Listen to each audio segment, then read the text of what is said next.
Hello and welcome to Dateline New Haven on WNHH-FM, New Haven's home for community radio. I'm Paul Bass, inviting you to look behind the headlines on the stories that make New Haven tick. Well, we have an honor this morning to have one of New Haven's deepest and most instinct thinkers on criminal justice, James Forman Jr. He's the author of Locking Up Our Own, Crime and Punishment in Black America, and Dismantling Mass Incarceration Handbook for Change. He's been a public defender in D.C., an educator in D.C., and now he's a law professor at Yale University. James, thanks so much for coming on the air. It's such an honor to have you on. It's great to be here, Paul. As I was saying before we went on the air, you wrote what I think one of the most influential books of the modern era on criminal justice, The Locking Up Our Own, when you showed what happened with the effect of mass incarceration in D.C. when you worked as a public defender, and the nuances. We talked about this before you came on the air, of how it was often black leaders, grassroots leaders tied to the community, good motives, who pushed for a lot of the early laws that did lead to mass incarceration that caused so much damage. It's been now how long since the book? 2018, right? Yeah, book came out in 2017. 2018, you won the Pulitzer for it. That's right. Well deserved. And so what's it like 8 years later, James? Did your book, was it prescient? Has things changed since then? Have they gotten worse? What have you noticed? Yeah, I think things have gotten somewhat better, but it's still bad. So, if you think about the mass incarceration, right, which is a story that a lot of scholars and activists and other people have thought about and written about, we really launched that in the 1970s. Now, it didn't have the name. Nobody said, hey, we're starting mass incarceration. It was a series of small policy decisions that accumulated over time that produced what we came to see by the 1990s was the largest prison system in the world, right? We passed Russia and South Africa in the 1980s for the dishonor of having that large prison system, largest in the world. And that's pretty much kind of steady state. And then I would say starting around 2010 was a publication of the new Jim Crow. And starting at around 2010, you start to see a real criticism that had existed, but it really got to like national prominence. People, Ta-Nehisi Coates' work was coming out, Just Mercy by Brian Stevenson, the book, and then the movie with Michael B. Jordan. These are really penetrating the consciousness of a broad swath of America, and people were starting to see, hey, we have this problem. We're giving it a name, mass incarceration, and a lot of people were mobilized to do something about it. So my book comes out, a few years after some of these that I just mentioned, with a real focus on black leadership and the role that black leaders played in developing this system. And I would say, since then, of course, 2020, we have George Floyd, Breonna Taylor, Black Lives Matter. We now are at a point where I think across the country, there are organizations, there are individuals, there are collectives that are really pushing to reduce, to shrink our criminal system and to replace it with things that are better, that are going to provide real safety and real healing for communities. But having said that, we built this massive apparatus, right? And it's not being dismantled quickly. So most of the change that we're seeing is kind of relatively small. So that's why I say it's in a positive direction, I think, but we still have so much work to do. So another way to think about it is, if you imagine, if your listeners are imagining in sort of a graph, and they see the line going up starting in the 1970s into the peak of our prison population is 2010. Since then, the line has gone down, but it's gone down very slightly as compared to the rise. So that's the rise of the prison population. So the prison population goes up, up, up, up, up, up, up. It is now going down. It is going down around the country. It's going down here in Connecticut. Compared to the rise. But it's small compared to the rise. Do we have any kind of numbers off the top of your head? Yeah, I mean, we are basically talking about a 500% increase, let's say, over a 40-year period. And then since that very peak, we're talking about a 20% decline from the peak. So we have a long way to go. How many human beings are we talking about? At its peak, we had 2.3 million. And now today, the latest numbers are at about 1.8. So again, that's progress. And youth numbers have gone way down, right? 77% in 20 years. Youth incarceration. Youth incarceration numbers have gone way down. Although there's a lot of call to reverse that as well right now. Yeah, so it's a constant pressure, right? There's no, you could always point to one article or one decision or one leader, and you could say, okay, well, here's progress or here's blowback, right? Here's retrenchment. But if you look at a national story and if you look at all the cities across America, I think in general what we're seeing is trends in the right direction, but every step forward is met by some kind of resistance, right? Sometimes it's just the system going back to its old ways, right? That's the thing about systems. They kind of have a logic, they have a structure. It doesn't even always require somebody to, get a megaphone and get a bullhorn and make a speech. It's very human, isn't it, that we kind of feel like just have simple solutions to problems, just lock people up, they won't hurt anybody. Right. And I mean, correct me if I'm wrong, James, the overview that runs through all these books is that mass incarceration hurts us because it locks up people for a long time. They don't come out more capable, able to lead productive lives in a society. It wrecks the families who are connected to that, and it just takes a lot of the population out of commission. And that one thing that your book and others explored was these mandatory minimum sentences, where I remember it broke your heart because you had this. You really got into the individual levels, just interesting way as a public defender about the woman who I believe, if I remember correctly, her son had dealt marijuana. There was some in her car, and she was just trying to make it work, getting a job, taking care of her kids. And then because of mandatory minimums, when she was stopped for a racist police stop, they find the marijuana, and the system kicks into gear. It's not even they were dying to lock her up. She has to be locked up, and that hurts her kids. It hurts her ability to get a job. And then you magnify that over and over, right? So. Exactly. I mean, she came to see me for help, and because she had been fired, because she was a probationary employee at FedEx, and they loved her. Her manager loved her, but they did a record check, and they found not a conviction, but they found an arrest. And they had a rule that if you were arrested while you're on your probationary status, that you had to be dismissed. And I guess the revelation in your book, one of the revelations, was that by the time your book came out, the idea was that this is a racist system. It disproportionately locks up people of color, and there's a desire to do that partly that's running through it. And when you reported, without denying any of that, about the impact, what is that? It was grassroots black leaders, civil rights leaders, people in their community who pushed for those laws in the 80s and 90s because they felt so at wit's end about the effect of crack and drugs and violence on their communities. That's right. They weren't the only ones pushing, right, of course, but yes, that is part of the story, right? Is that when I went back and did the research, I found exactly as you said, 70s, 80s, 90s, because of violence, because of fear, because of addiction, you actually had a lot of support from within the black community for some of these laws that ended up having these devastating consequences disproportionately on black people. And so trying to figure out the sort of psychology behind that, right? How is it that somebody who cares a lot about the black community ends up supporting legislation that's going to lead to more black people being locked up? Like what's that all about? That's really the kind of what the book is. At the end of the day, that's what the book is about. It resonated so much to me as a white reporter in New Haven over the years, because I would go to community meetings, I would interview the politicians, I'd see people getting elected responded to their constituents. It was a very nuanced message at the grassroots. No, they didn't want cops come beating up people. They didn't want the beat down posse. They dismantled that. That's right. Yes, they wanted community policing where you try to solve problems first. They also wanted the violence to stop. They were desperate. They wanted to be able to come home and not have their front door shot out. They wanted their car not to be stolen out front. They wanted their kids not to be lured into the gang.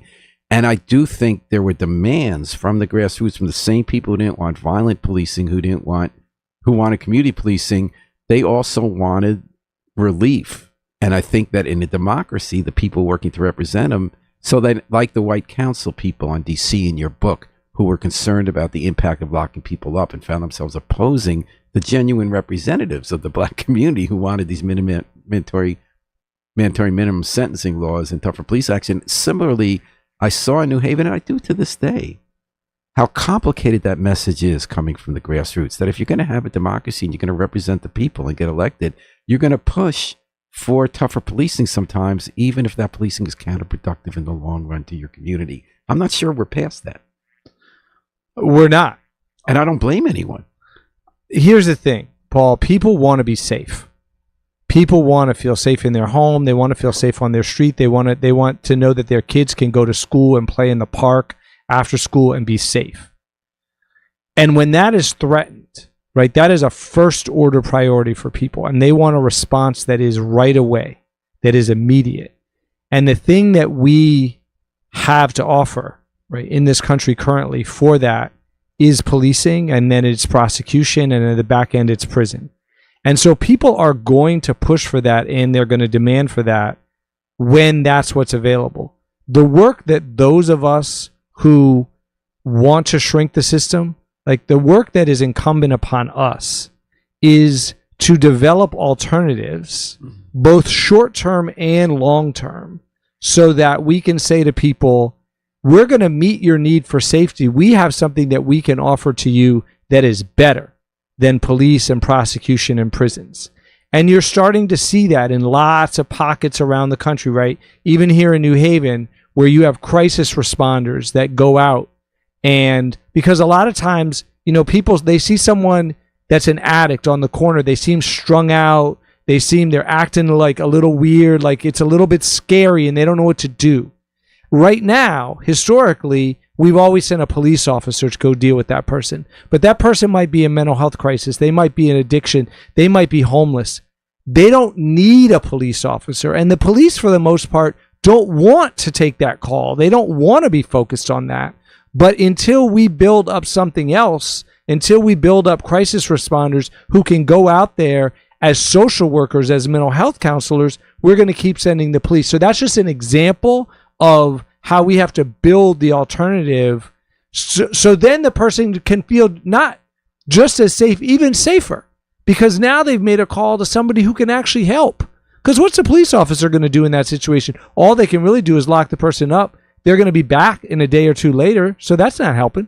We're talking to Professor James Forman Jr., the Pulitzer Prize-winning author of Locking Up Our Own, and he continues to do groundbreaking research on criminal justice. So we're talking about alternatives to incarceration. And at least in New Haven and in some other cities, I've seen two main fronts of creating alternatives to imprisonment. One you mentioned with these crisis response teams. We have one in New Haven, and it's people who are not police officers who work with the police, and they are getting along. And they Compass call New Haven, where they go out if it's someone's having a problem that's better dealt with not by locking them up, but having someone who knows, trained to deal with people in crisis, whether it's drug or mental health. They come. And the second one, of course, is the street outreach workers we've had for a generation, I guess since the late aughts, where you have people, some of whom have been alive, some not, who identify the people most at risk of committing violence, continuing to be in violence, young people mostly, and they hang with them, they work with them, they talk to them, they try to mediate disputes. I see, again, two cross trends on that one. You saw Eugene, Oregon had the first big version of Compass, right? And now, after a generation, that fell apart.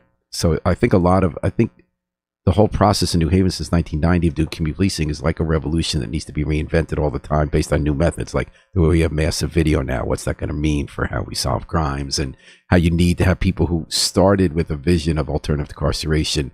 As you say, systems fall back into place of the next generation of people who are trying to solve problems. Need, like our Yale Child Study Program with the police, where the social workers go out with the cops. That worked very well for a while. Deal with kids who witnessed violence. Then it didn't after another generation. Then it needed a new team to bring it back. It seems like this continual process. And while in some ways the student outreach teams and the early responders are a definite trend being started in a lot of cities, I'm also wondering if we're seeing in the last year, or maybe since the pandemic, a backlash as well. We've seen 5 years after George Floyd, now there's a move to exonerate Chauvin, right? And that, you know, the backlash pretty quickly to what was first a bipartisan approval of that very basic concept of Black Lives Matter.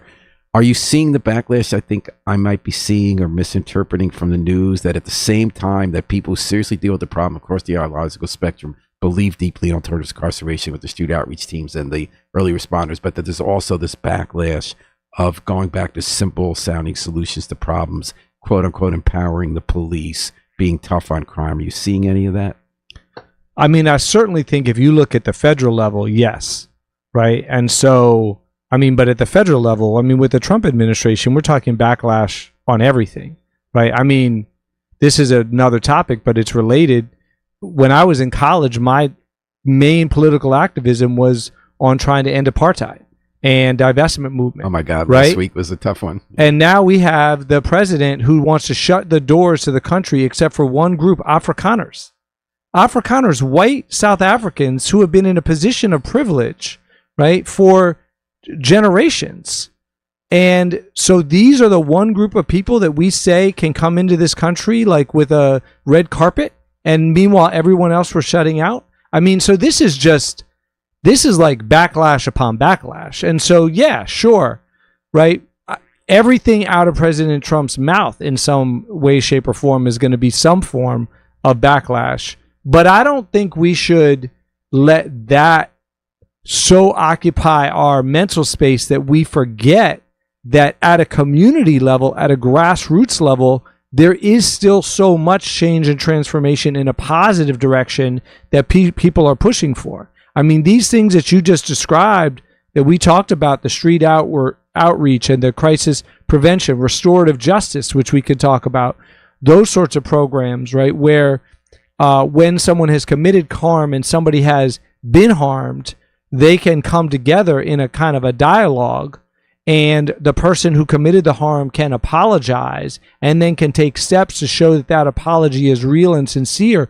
Those kind of programs essentially didn't exist 20 years ago and now are growing all across the country, including in a small way here in New Haven. And so I guess I want us to both understand that the backlash is real, but also not allow us to think that people aren't still doing things at a local level that are making change and that are making progressive transformation, because they are. And it sort of dishonors that work if we only talk about the last racist thing that comes out of the president's mouth. Yeah, I wasn't thinking it's just the president, but I think you're right. I think there's always that argument whether we say the arc of justice bends, arc of history bends toward justice, whether it's not a continuous arc, whether there's always 3 steps forward, 1 step back, and that's how we like to see it, right?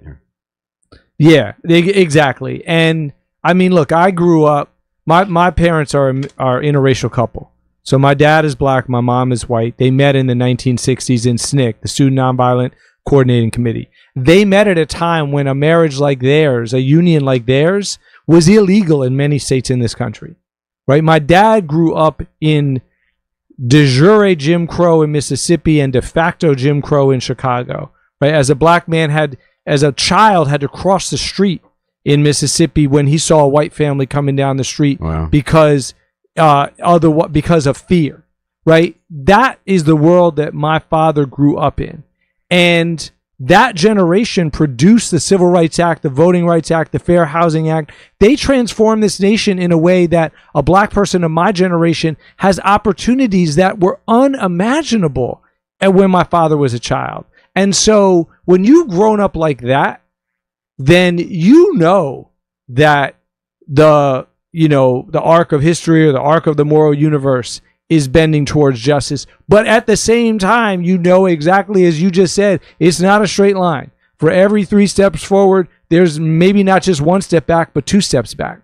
And so you have to struggle, but our ancestors struggled. So what's new? Yeah, James Forman Jr., you do that. You've done it in many roles. You've worked in a school, you've worked public defender, like a grade K-12, and a law professor now. When you've looked at different roles you played, how do you assess your potential for carrying on that struggle, for addressing these issues in those different capacities? Where do you feel like you're making the biggest difference? My students always ask, well, what can I do to make the biggest difference? And I always say, look, that's not the right question, because there are so many things you can do to make a difference. So the question is finding that thing that you're good at, right? Because please do something you're good at.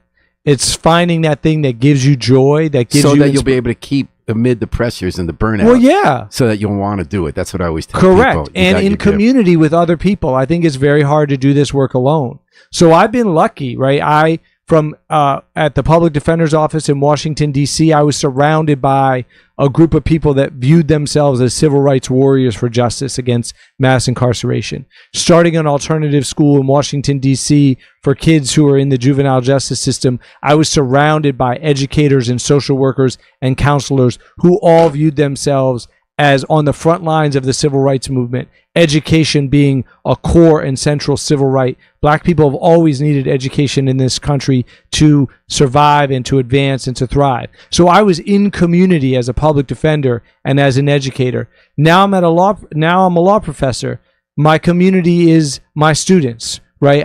I am surrounded by students who have come to law school because they want to make the world more just than when they found it. And so I love that. I love doing that work every day. My students, they challenge me, they inspire me, they're always pushing me to more. I'm like doing this thing and they're like, well, that's good, Forman, but what about these 3-4 other things that you're not doing? Can you think of a recent example of that?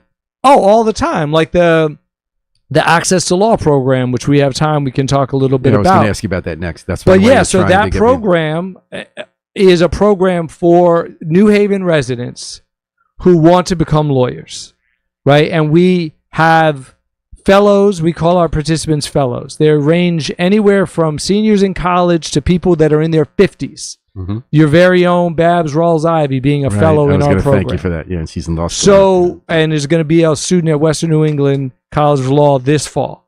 So we have now 25 fellows who are in law school. We have another group that's applying this fall. This fall, we're going to open applications for yet another group. So if someone's listening to this and they're thinking, you know what, I argue all the time. People always said, you should be a lawyer. Wherever you are in life, maybe life derailed. Maybe you got locked up, or maybe you had kids and you had to put food on the table and you didn't have time to look after your own education. Whatever it is, if you're that person that is in the greater New Haven area and you want to try to make a difference through law, look out for applications, Yale Access to Law School. They'll be up on our website starting September 1st. That program is a wonderful program. I run it with my law students, right? But to answer your question, my students will always say, okay, that's great. That's great. But, we still are looking at all these structural obstacles like the LSAT, right? And law schools that are making choices based on who has the highest LSAT score and who has the highest GPA. And my law students say, what can we do to dismantle that structure so that we don't have to, in essence, we're running like a small program that's trying to help people like get through the cracks and get through the crevices of an unfair system. But what can we do to change or demolish or alter that system as a whole, right? They're always asking me questions like that. So that's why I love what I do, because I think I'm making a difference. It's joyful work that inspires me, and I'm doing it in community with a group of other people who are as passionate as I am. And you are passionate and effective. James Forman Jr. here, the Yale Law professor, Pulitzer Prize-winning author of Locking Up Our Own. So you're on a research leave. When did that start? Well, that's funny thing about the research leave is for the fall semester, but the spring semester has ended. So you're probably responding to an out of office email. So like most professors, the day the semester ends, you get so excited. You're like, oh, I can create my out of office email that I'm gone. So I guess you could say it started last week with graduation, and I'll be working over the summer and the fall. And I'm actually trying to do a writing project that is about this question of access to law. Interesting. So you can say you said 5 years. How long has the program been going? We just finished 4 years. 4 years. So we started we launched in the fall of 2020. So I guess we're 4.5 years. Good thing to start doing during the pandemic, huh? Yeah. Well, I came together with a group of students to plan it in January of 2020. We knew by March we wanted to do it. And then the pandemic hit. And so one of the big questions that the founding group of students and I debated is, could we do it in the pandemic? And we did. That first group of students that started in the fall of 2020, there's some fantastic stories. We just had our first law school graduates this past May from that group. One of them graduated from Yale, one of them from UConn, one of them from Villanova. We have some more that are coming behind them. who are graduating from UConn and Yale and other students in the other schools in the region. So yeah, it turned out to be a good time to start. The reason it's important that we cast a wider net for attorneys and that people from New Haven who otherwise wouldn't be going to law school have a proclivity for it and interest. Why is it important that we help them get through the door? That is such a good question, Paul. So, and Babs herself is very eloquent about this, right? One of the things that, she lives in New Hallville, and one of the things she says is, I need there to be lawyers in my neighborhood. I need it to be, wherever you are, if you're in Fairhaven, if you're in Dixwell, if you're in Dwight, if you're in the Hill, you need lawyers to not just be a billboard when you're on 91, right? Or not just be downtown, but you need somebody in your community that you can go to when there's an issue of you paid rent, but the landlord is not making sure that the hot water is running. When your kid has special needs in school, but the school system is not giving them any additional services. When you have lead paint that you feel like has been unabated, and it seems like nobody is doing anything about that, right? All these kind of issues are just real life, regular issues that people have. And what we want to do is we want to create a cohort, a universe of lawyers that is from New Haven, that is in New Haven, that knows New Haven, and that wants to create a more just and fair legal system. And if we only have people with backgrounds of power and privilege who become lawyers, right, which has traditionally been the path, then law is going to be about reinforcing power and privilege, because that's the perspective that they have. And as you observed as a public defender, right, that's when you see it firsthand about the criminal justice system is the hardest to navigate if you have the least money. Exactly. And Sergio Sr. writes in, you're an amazing person. You will inspire many people. Great program. Thanks for listening, Sergio. And thanks for your comment. What are you hoping to find out in your research? What are you going to explore?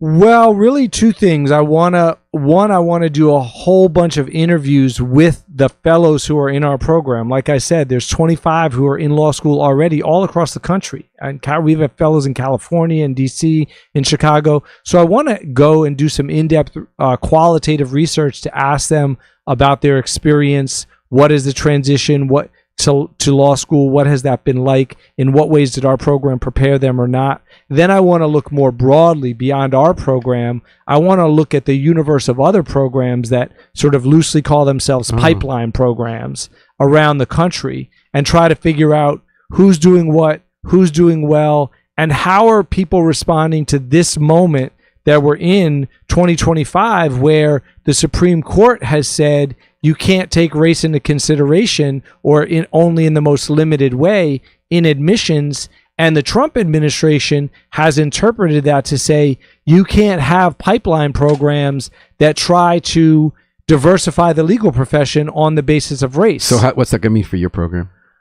I think for our program... You've never mentioned race. Yeah, it's not going to be a big deal because we're a place-based program. We're focused on New Haven. We're focused on first-generation future lawyers from New Haven. We do not have we have fellows of all races in our program. Now, because New Haven is a city that is predominantly people of color, it is the case that most of the fellows in our program are Black, Latino, Latina, or other minority groups, but it's not exclusively that. And so as a result, I think our program, who knows, but I believe our program is on very firm legal footing. And so I would say to anybody listening that it does not matter your race. That is not a relevant consideration for us in our application process. So if you're first generation, or if you're low income, if you are from some group that you understand as historically underrepresented in law, access to law school is for you. So September 1st, look for the applications. Do you have numbers of how many people have gone through the program? How many have gotten into law school? About half the people who have started in our program are in law school or are still engaged in the process of applying. So about half have chosen not to. And that's for... Which is important too. Yeah, it's for a variety of reasons, right? So we have, for example, a couple people... it if it turns out you don't want. That's right. Because part of it is exposure to what will it mean to be a lawyer. We have two people who are teachers.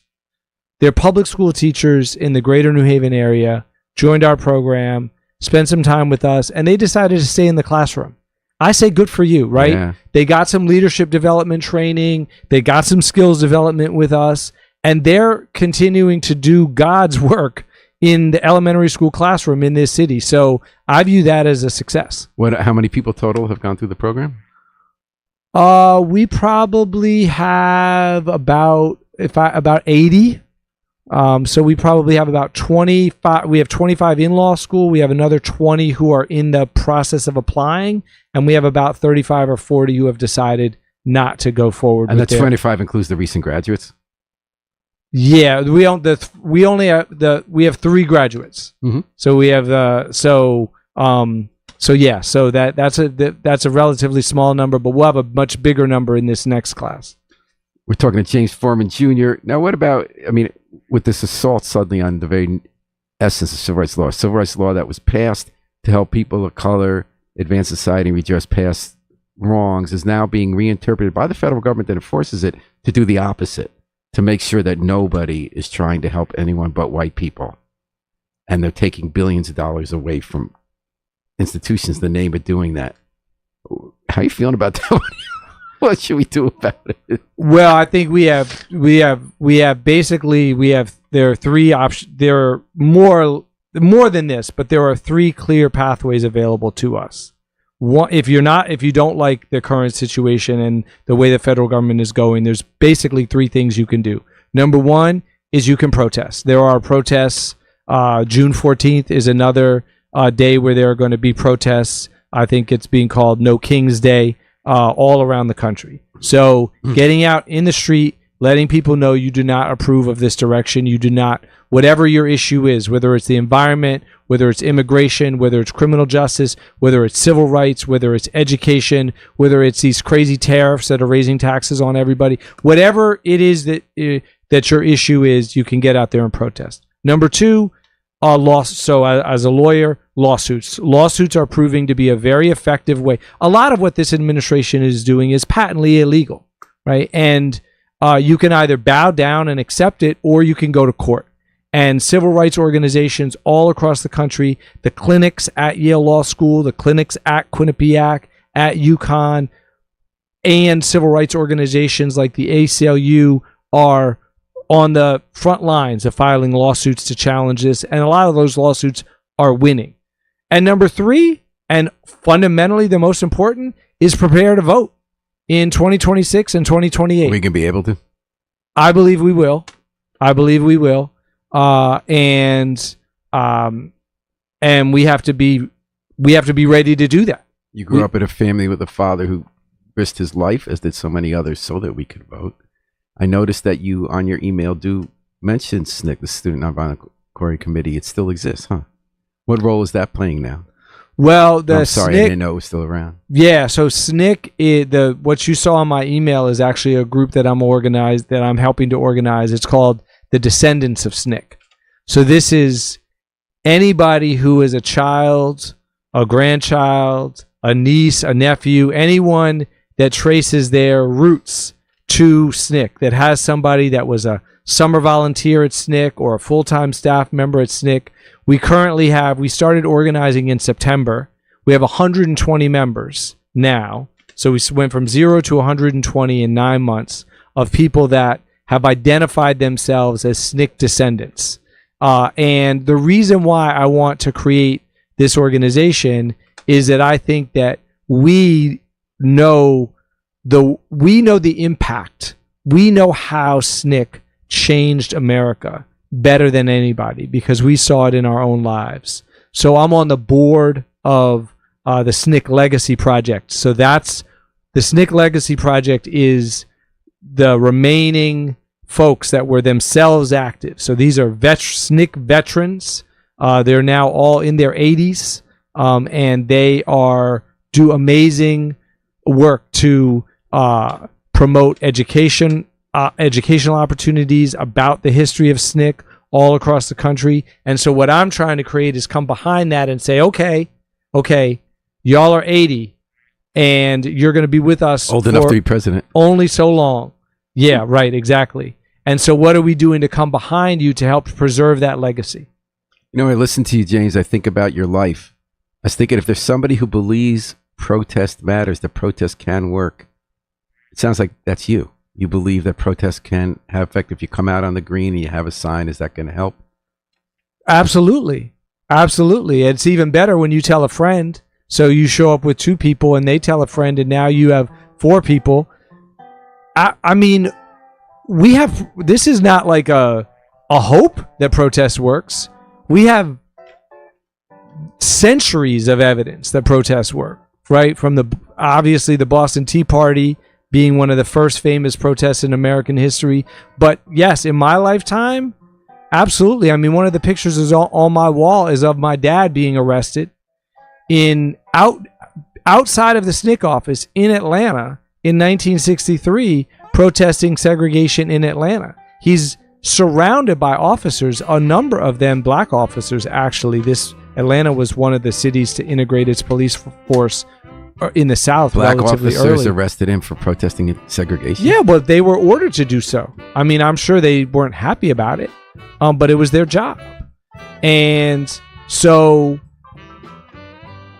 and what my dad would always tell me over and over again is, look, the protests are never popular when they're happening. SNCC wasn't popular. King wasn't popular. Martin Luther King was unpopular at the time that he died. He had a 2/3 unfavorable rating. The March on Washington, the most famous, iconic march in civil rights history, that was unpopular when it happened. Roper, a polling organization, did a poll. And here was the question. Do you believe the planned march in Washington, D.C. will help or hurt the cause of the Negro? 60% of the people that answered that question said they thought it would hurt. So the March on Washington was predicted to be a failure. King was unpopular. The Freedom Rides, right, where black people and white people went together and rode on buses into segregated communities where they weren't allowed to be together on a bus, those were unpopular. Those had a 20% favorable rating at the time that they happened. These are now all iconic parts of civil rights history. My son, who's a sophomore in high school here in New Haven Public Schools, he's taught that as the sort of the high point of what protest means in America. So my dad's point is that it's not popular when you're doing it. So if you are waiting for there to be a moment when everybody's in the street protesting, that's not going to happen, right? You have to be the one, and your friends have to be the one. And then later, people are going to look back at you and say, okay, well, you're an icon. You're a hero. You made a difference. But you're not going to feel that way in the moment.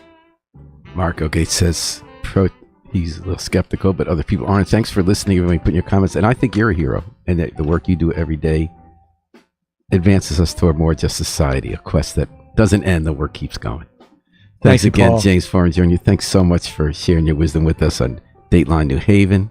We're going to take it out with the Afro-Semitic Experience performing I Wish I Knew How It'd Feel to Be Free from the group CD, A Plea for Peace. This is Paul Bass inviting you to fly free with us all day and all night long at WNHH, New Haven's home for community radio.